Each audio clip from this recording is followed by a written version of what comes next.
જય સ્વામિનારાયણ। અમારો ચારધામ યાત્રા પ્રવાસ એ દિન પ્રતિદિન અનેક તીર્થસ્થાનો એના દર્શન કરતાં કરતાં એમ માની શકાય કે અલગ અલગ રાજ્યોમાં આવેલા અનેક તીર્થસ્થાનો એના દર્શન કરી તમે જોઈ શકો છો કે યાત્રા દર્શનાર્થીઓની કંઠસ્થ લેવામાં આવે છે। એ દર્શન કરતાં અમે હરિયાણા રાજ્યમાં આવેલ કુરુક્ષેત્ર એના દર્શન કરવા માટે જઈ રહ્યા છીએ। કુરુક્ષેત્ર નામથી તો ભારતીય સંસ્કૃતિનો એક પણ બચ્ચો એ અંજાન ન હોઈ શકે એવું હું માનું છું। અને કદાચ કોઈને કુરુક્ષેત્ર બાબતે જો ખ્યાલ ન હોય તો આપણી ભારતીય સંસ્કૃતિમાં આપણો ભારતીય જન્મ મનુષ્યનો જન્મ હોવાથી આપણી કઠણાઈ માનવામાં આવે, કેમ કે શૌર્ય કુરુક્ષેત્ર એ મહાભારતની સાથે સંકળાયેલું છે। કુરુક્ષેત્ર આખો મોટો વિસ્તાર, એમાં સૌપ્રથમ અમે બ્રહ્મકુંડ નામનું તીર્થસ્થાન ત્યાં દર્શન કરવા માટે જઈ રહ્યા છીએ। વિશાળ પટાંગણની અંદર આ તીર્થ આવેલું છે। એના મુખ્ય પ્રવેશ દ્વારમાં અમે પ્રવેશ કરી અને લાઈનમાં ત્યાં જે સર્વેશ્વર મહાદેવજી એના મુખ્ય મંદિરમાં પ્રવેશ કરી રહ્યા છીએ। જે મંદિરના ગર્ભગૃહમાં તમે જોઈ શકો છો કે સરસ મજાના સોનાના થાળામાં ભગવાન શિવજીનું લિંગ બિરાજમાન છે અને ચંદ્રમૌલેશ્વર પણ જાણે અદામાં આપણા જૂનાગઢની અંદર સિદ્ધેશ્વર મહાદેવ જેમ અદાથી તેજથી બેઠા હોય એ રીતે પરમાત્માનું સ્વરૂપ છે। ભગવાન વિષ્ણુ એ સ્વયં મૂર્તિમંત ગરુડજી ઉપર બિરાજમાન છે। ત્યારબાદ તમે ઉપર ઘુમ્મટમાં એ મંદિરના દર્શન કરી શકો છો। સરસ મજાના શિખરો એ બહારના ભાગમાંથી દર્શન આપી રહ્યા છે। નયનરમ્ય આ મંદિર છે। ખૂબ સવારનો પહોર હતો એટલે શાંતિ હતી। પટાંગણની અંદર વસ્તી પણ નહોતી, કોઈ માણસ પણ નહોતું અને શાંતિથી અમને દર્શન થઈ રહ્યા હતા। બ્રહ્મકુંડ કહેતા મોટું સરોવર છે, એના મધ્ય ભાગમાં આ મંદિર આવેલું છે। ચારેય બાજુ નિર્મળ આ સરોવર, એનું જળ એ આપણે જ્યારે અંદર જોઈએ તો સામે જ આપણું પ્રતિબિંબ પડે એટલું નિર્મળ આ જળાશય છે। અને પૌરાણિક કથા પ્રમાણે સ્વયં બ્રહ્માજીએ આ સ્થળ ઉપર કહેતા કુરુક્ષેત્ર સ્થાન ઉપર યજ્ઞ કર્યો હતો અને એ યજ્ઞમાં 33 કરોડ દેવો એ પણ સાથે જોડાયેલા હતા। એના સિવાય જ્યારે આપણે ભાગવતની અંદર ડોક્યું કરીએ તો કૃષ્ણ પરમાત્મા ગોકુળની અંદર 11 વર્ષ અને 52 સુધી નિવાસ કરીને રહ્યા। ગોપ ગોપીઓ એમણે પોતાનું સુખ આપ્યું, કહેતા બાળપણની અંદર અનેક લીલાઓનું સુખ આપ્યું। માખણની ચોરી કરી, અનેક ગ્વાલ બાલ મિત્રો એની સાથે યમુના કિનારે જળ કેડી કરી, ગૌ ચારવા માટે ગયા, વત્સપાલ બન્યા। આવી અનેક લીલાઓના અંતે તમે જોઈ શકો છો કે પરિસરની અંદર જે તમને ચિત્ર બતાવવામાં આવે છે, એક એક ચિત્ર એક એક પૌરાણિક ઇતિહાસોની સાથે સંકળાયેલા છે। અલગ અલગ તીર્થસ્થાનોના અહીંયા કલાકૃતિની અંદર ચિત્રો એ આલેખન કરવામાં આવ્યા છે। કોઈ જગ્યાએ અહીંયા બ્રહ્માજી યજ્ઞ કરાવી રહ્યા છે, એ દ્રશ્ય તમે જોઈ શકો છો। તો પિતા અહીંયા જ્યારે ભગવાન પરમાત્મા કૃષ્ણ એ મથુરામાં ગયા, મામા કંસનો નાશ કર્યો ગોકુળ છોડીને, વ્રજવાસીને સુખ આપી અને ત્યારબાદ ગયેલા અને જતાં જતાં જ્યારે મા યશોદા એને વચન આપેલું કે હું ચોક્કસ એક દિવસ આવીશ, તમે કુરુક્ષેત્રમાં આવેલા બીજા મંદિરો એના પણ દર્શન કરવા માટે અમે જઈ રહ્યા છીએ। એના દર્શન તમે સાથે સાથે યુટ્યુબની અંદર કરી શકો છો।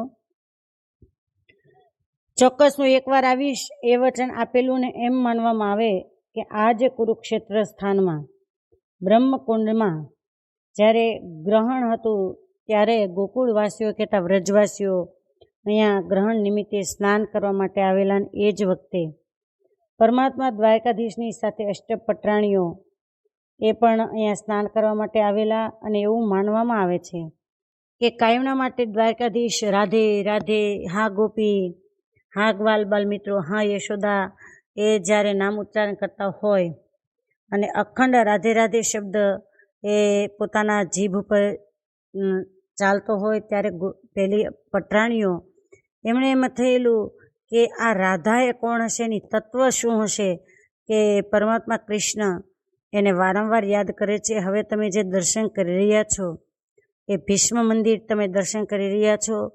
કે જે ભીષ્મજીને બાણશૈયા ઉપર આ જગ્યાએ રાખવામાં આવ્યા હતા. રણ સંગ્રામની અંદર જ્યારે મહાભારતનું યુદ્ધ ખેલાયું ત્યારે પૃથ્વી પર શૈયા કરતા, બાણશૈયા ઉપર શૈયા કરતા ભીષ્મ એને અહીંયા રાખવામાં આવ્યા હતા. ત્યાં લાડુ ગોપાલ આદિક મૂર્તિઓ એના તમે દર્શન કરી શકો છો. જ્યાં તારકેશ્વર મહાદેવ એ આવેલા છે, એ તારકેશ્વર મહાદેવ એના પણ તમે દર્શન કરી શકો છો. કે તારકેશ્વર મહાદેવ એટલા માટે છે કે અનેક કુરુક્ષેત્રની અંદર કેટલાય જીવાત્માઓનો કચ્છર ઘાણ વળી ગયો હતો અને તમે ચિત્ર પ્રતિમામાં પણ ભીષ્મ પિતામહ એના દર્શન કરી શકો છો. તો પરમાત્મા કૃષ્ણએ એવી જ જગ્યા ગોતી હતી કે જ્યાં કોઈ વ્યક્તિનું મૃત્યુ થાય તો એ મૃત્યુ પામેલી વ્યક્તિ એને પરમાત્માના ધામની પ્રાપ્તિ થાય એવું આ પવિત્ર તીર્થ કુરુક્ષેત્ર એ આવેલું છે. જ્યાં પંચાનન હનુમાનજી મહારાજ એના પણ મૂર્તિ બિરાજમાન છે. તો રાધાજી જ્યારે ત્યાં આવેલા ત્યારે અષ્ટપટરાણીઓ એમને વિચાર આવ્યો કે 5 પાંડવો સાથે કૃષ્ણ પરમાત્મા એના સ્વરૂપ તમે જોઈ શકો છો અને સામે જ ભીષ્મ પિતામહ એ બિરાજમાન છે. આ ભીષ્મ પિતામહની છેલ્લી સ્મૃતિનું દર્શન કરાવતી મૂર્તિ છે કે જ્યારે 5 પાંડવો એ ભગવાન કૃષ્ણ એની સાથે સાથે દ્રૌપદીજી પણ હતા. એ ભીષ્મ પિતામહ એ બાણશૈયા પર સૂતા હતા ત્યાં આવ્યા હતા અને રાજનીતિનો ઉપદેશ ભીષ્મ પિતામહે યુધિષ્ઠિર મહારાજાને આપ્યો હતો. તમે જોઈ શકો છો સરસ મજાના. અને ભીષ્મ પિતા છે એના મસ્તકના ભાગ આગળ માં ગંગાજી એના મૂર્તિ પણ ત્યાં બિરાજમાન છે. કેમ કે ભીષ્મ પિતાજી એ આપણે જાણીએ છીએ કે ગંગા એમના પુત્ર છે કે જે 7 વસુઓ એ માહીના એક વસુ કે જેમને પૂર્વજન્મમાં ગાય ચોરાવી હતી. તમે જે ભીષ્મકુંડ છે એના કિનારે અર્જુન એ ભીષ્મ પિતાને તૃષા લાગી હોવાથી બાણ મારી પાતાળ ગંગા પ્રગટ કરી અને સીધું જ પાણી ભીષ્મ પિતાજી એના મુખની અંદર જાય એ રીતે ગંગાનો પ્રવાહ એને પ્રવાહિત કરેલો. તમે મૂર્તિની અંદર દ્રશ્યની અંદર ખૂબ નિરીક્ષણથી જોઈશો તો ખ્યાલ આવશે. એ જ રીતે મૂર્તિ બનાવવામાં આવ્યા છે કે પિતામહ ભીષ્મ એના મુખમાં સીધું જ ગંગાજીનું પાણી એ પડતું હોય. વિરાટ સ્વરૂપ એનું મંદિર પણ અહીંયા આવેલું છે. એ મંદિરના શિખરના તમે દર્શન કરી શકો છો. રાધાજી એની પરીક્ષા લેવા માટે અષ્ટપટરાણીઓ એમણે તમે અને થોડો કથાની અંદર દોર તૂટતો જ જશે, પરંતુ સાથે સાથે દર્શન એ કરાવવા હોવાથી દોર થોડો આમ તેમ થશે. વિરાટ સ્વરૂપની અંદર જે કૃષ્ણ પરમાત્માએ અર્જુનને જ્ઞાન આપ્યું હતું એ મૂર્તિના તમે દર્શન કર્યા. જ્યાં ખાટુ શ્યામ આદિક ભગવાનના મૂર્તિ પણ આવેલા છે. તો અષ્ટપટરાણીએ રાધાજી એને ગરમ ગરમ દૂધનો પ્યાલો આપ્યો. સતત જેના અંતરાત્માની અંદર કૃષ્ણ પરમાત્માનું સ્મરણ છે, જેનું લક્ષ્ય, જેનું તન મન અને ધન સર્વસ્વ એ કૃષ્ણ પરમાત્મા છે, એ રાધાજીએ ગરમ દૂધનો ગ્લાસ એ દ્વારકાધીશ કૃષ્ણ પરમાત્માને યાદ કરીને પાન કર્યું તો રાધાજીના ગળાની અંદર ફોલ્લા પડી ગયા. હવે તમે ભગવદ્ ગીતાનું જન્મસ્થાન તથા કુરુક્ષેત્રનું મુખ્ય સ્થાન એના દર્શન કરી શકો છો, જ્યાં પુરાતની વટવૃક્ષ આવેલું છે. રાધાજીના ગળાની અંદર ફોલ્લા પડતા જ કૃષ્ણ પરમાત્મા એને જ્યારે ભોજન ગ્રહણ કરવા માટે અષ્ટપટરાણીઓ એમણે બોલાવ્યા ત્યારે અષ્ટપટરાણીઓના કહેવાથી કૃષ્ણ પરમાત્મા બોલાવ્યાને કૃષ્ણ પરમાત્મા જમવા માટે મના કરી. પૂછવામાં આવ્યું ત્યારે પરમાત્મા બોલે કે મારા ગળાની અંદર ફોલ્લા પડી ગયા છે. હવે તમે જ્યોતિષર સરોવર એના દર્શન કરી શકો છો કે જ્યાં ભગવદ્ ગીતા એનું જન્મસ્થાન એ કિનારે આ જ્યોતિષર સરોવર એ આવેલું છે. પટરાણીઓ કહે કે પ્રભુ અચાનક આમ કેમ બન્યું? ત્યારે પરમાત્માએ કહ્યું કે તમે કોઈની પરીક્ષા કરી છે અને પરીક્ષા જેની કરી છે એ મારા માટે સર્વસ્વ છે, કે જે સદાયને માટે મને અંતરાત્માની અંદર ધારી રહેલા એ રાધાજી એનું તમે પરીક્ષા લીધી. એટલા માટે એણે જ્યારે ગરમ દૂધનો ગ્લાસ પીધો એ અમને ધારીને પીધો એટલે અમારા ગળાની અંદર ફોલ્લાઓ પડી ગયા છે. તમે જોઈ શકો છો ભગવદ્ ગીતાનું જે જન્મસ્થાન, ત્યાં પંડિતજી ત્યાંના જે લોકો છે એને ભગવદ્ ગીતા એના વિશે જ્ઞાન આપી રહ્યા છે, ભણાવી રહ્યા છે. કેટલાય પંડિતો બ્રાહ્મણો એક સાઈડ બેઠા હતા, તમે સફેદ કપડાની અંદર જોઈ શકો છો. તો બીજી સાઈડ લેડીઝો અને બીજા ગ્રસ્ત હરિભક્તો એ પણ બેઠા હતા, તમે જોઈ શકો છો. હવે અહીંયા સરસ મજાનો રથ છે, ત્યાં અર્જુનજી એને પરમાત્મા વિરાટ સ્વરૂપ એ ભગવદ્ ગીતાનું જ્ઞાન આપી અને સમજાવી રહ્યા છે કે અર્જુન, તું એમ માને છો કે હું જ કોઈ વ્યક્તિની સાથે લડાઈ કરું છું અને હું જ રણસંગ્રામ ખેલી શકું છું, પણ અર્જુન તું તો નિમિત્ત માત્ર છે, સર્વ કરતા હતા તો હું છું.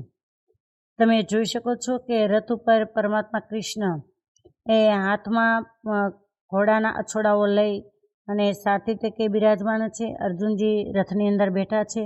મોટું વટવૃક્ષ, એની વડવાઈઓ એ મોટા મોટા થડિયાઓ એ પૃથ્વી પર લાગી ગયા છે અને વટવૃક્ષની નીચે જ આ રથ બિરાજમાન છે. દર્શનાર્થીઓ સરસ રીતે આરપાર જાણે કે સંતાકુકડી રમવાનું સ્થાન હોય એ રીતે એ વટવૃક્ષ એના દર્શન કરી રહ્યા છે. આવા કુરુક્ષેત્ર એના દર્શન કર્યા બાદ અમે જયપુર જવા માટે નીકળી ગયા હતા. જે જયપુર એ રાજ્યાસનનું એક મોટું રજવાડું ગણાય, પરંતુ એ જયપુર ગયા પહેલાં જ ગલત ગંગા નામનું તીર્થ એ આવેલું છે. ત્યાં અમે દર્શન કરવા માટે જઈ રહ્યા છીએ. લગભગ સાંજનો સમય થવા આવી રહ્યો હતો, 5, 5:30નો ટાઈમ હતો. ત્યારે અમે ગલત ગંગા એ તીર્થસ્થાનમાં પ્રવેશ કર્યો. અત્યારે તો બહુ સરસ મોટું રિનોવેશન થઈ અને આ તીર્થસ્થાનમાં ઘણો વિકાસ થઈ ગયો છે. તો એ ગલત ગંગામાં તમામ દર્શનાર્થીઓ એ ગાલો મુનિનો જ્યાં આશ્રમ કહેતા મંદિર માનવામાં આવે છે ત્યાં દર્શન કરવા માટે જઈ રહ્યા છે. આજુબાજુ મોટા મોટા પર્વતમાળાઓની હારમાળાઓની બીચમાં આ તીર્થસ્થાન જાણે નાની એવું એક છોટું મંદિર એ રીતે છુપાયેલું હોય એ મધ્ય ભાગમાં આ ગલત ગંગા તીર્થ, જ્યાં ગલત ગંગા નામનો કુંડ છે. ગલત ગંગા એ ગાલો મુનિનો આશ્રમ છે, જે ગાલો મુનિનો ઋષિમુનિઓના હારમાળાઓની અંદર ઉલ્લેખ નામ સ્મરણ કરવામાં આવે છે. ભક્ત ચિંતામણી ગ્રંથની અંદર નિષ્કાળ સ્વામી એ જ્યારે ઋષિમુનિઓ કહેતા બદ્રિકાશ્રમ ધામ એનો જ્યારે વર્ણન કરે છે ત્યારે ઋષિમુનિઓના નામની અંદર આ ગાલો મુનિનું નામ પણ સામેલ થયેલું છે, જેનો ઇતિહાસ તો ખૂબ લાંબો છે. અમે 17-18 વર્ષ પહેલાં જ્યારે આ તીર્થસ્થાનમાં દર્શન કરવા માટે આવેલા ત્યારે અહીંયા પૂજારી એમણે અમને આ હકીકત બતાવેલી. બીજે યુટ્યુબ ચેનલની અંદર આ આખો ઇતિહાસ એ મૂકવામાં આવેલો છે, જેનું ટાઇટલ આપવામાં આવ્યું છે કે વચેલા પુત્રથી પિતૃતર્પણ એ કેમ ન થાય. માતા પિતાનું પિતૃતર્પણ વચલા દીકરાથી કેમ કરવામાં નથી આવતું. આ હકીકત આપણે સૌ કોઈ જાણીએ છીએ, પણ એનો ઇતિહાસ એની પાછળ શું છુપાયેલો છે એ આપણને અત્યાર સુધી ખ્યાલ નહોતો. તો એ વાતનું સમાધાન અમને જ્યારે ત્યાં પહોંચ્યા ત્યારે થયું હતું. સરસ મજાના અનેક નવા મંદિરો ત્યાં રિનોવેશન કરવામાં આવ્યું છે મંદિરોની અંદર, અને ત્યાં વાનરો તો કોઈ પાર જ નથી. પરંતુ અહીંયા એ વાત સાચી હતી કે જે વૃંદાવન મથુરાની અંદર તોફાની વાંદરો છે, એવા અહીંયાના વાનરો તોફાની નથી. તમે સહેજ એને અવાજ ઊંચેથી કરો એટલે દૂર જતા રહે, અને પહેલી બાજુ તો તમે ઊંચેથી અવાજ કરો તો આપણી સામા થાય. તો જે વાનર તમે જોઈ શકો છો એ ગલત ગંગા કુંડના કિનારા ઉપર આવેલા છે.